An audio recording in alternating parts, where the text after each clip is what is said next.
Pemirsa, model yang juga presenter Patricia Goh beserta korban investasi bodong lainnya melakukan demo damai di depan gedung Mabes Polri di Jalan Trunojoyo, Jakarta Selatan kemarin siang.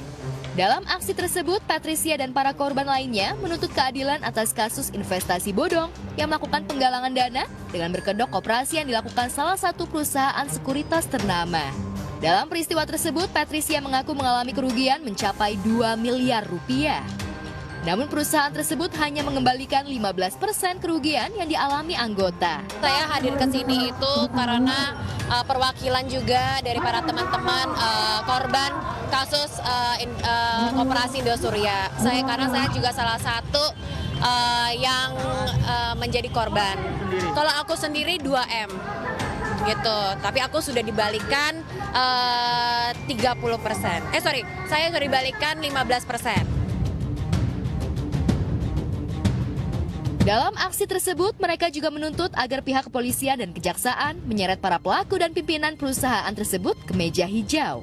Sementara itu, menurut kuasa hukum korban, aksi turun ke jalan ini sebagai bentuk frustasi dan kekecewaan dari para anggota terhadap kinerja aparat penegak hukum. Sejujurnya tidak ada perkembangan, masih sama aja karena kan kita sebenarnya pengennya bukan hanya Bapak HS dan juga para tersangka itu hanya 2-3 orang itu yang diperiksa.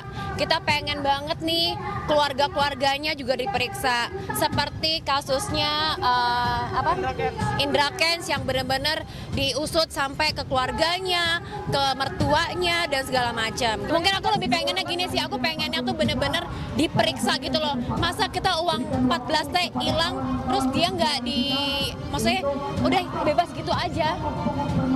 Ini tuh bukan uang yang kita korupsi, ini tuh uang asli, uang halal kita semua gitu loh. Jadi aksi damai dari ini adalah bentuk aspirasi ya dan kefrustasian dari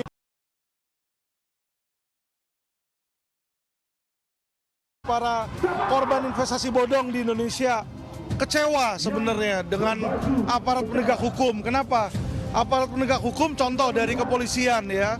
Kepolisian ini tidak ada satupun investasi bodong yang berhasil disidangkan.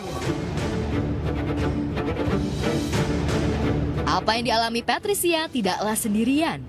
Bersama ratusan bahkan ribuan nasabah terperdaya dengan iming-iming keuntungan yang bakal diperolehnya dengan menanamkan investasi di perusahaan tersebut dengan menjanjikan keuntungan yang berlipat ganda. Diungkap Patricia, selama praktek tersebut berjalan, kerugian yang dialami nasabah sudah mencapai 14 bahkan hingga 15 triliun rupiah. Dari angka tersebut, sudah ada beberapa nasabah yang uangnya sudah dikembalikan dalam bentuk tanah dan rumah. Namun begitu, pengembalian uang nasabah tersebut tidak sesuai dengan skema kerjasama yang telah mereka sepakati bersama. Di samping itu, juga masih banyak nasabah yang uangnya belum dikembalikan. Selama 2 tahun bergabung menjadi anggota koperasi, tidak ada kejelasan keuntungan yang bakal mereka terima. Aku juga agak bingung nih karena desas-desusnya kayak dari awal katanya 14T, 15T, sekarang 30T, aku juga kurang ngerti. Yang pasti yang setahu aku sama 2 tahun ini adalah 14T. Gitu. Ya mungkin beberapa sudah dibalikan berupa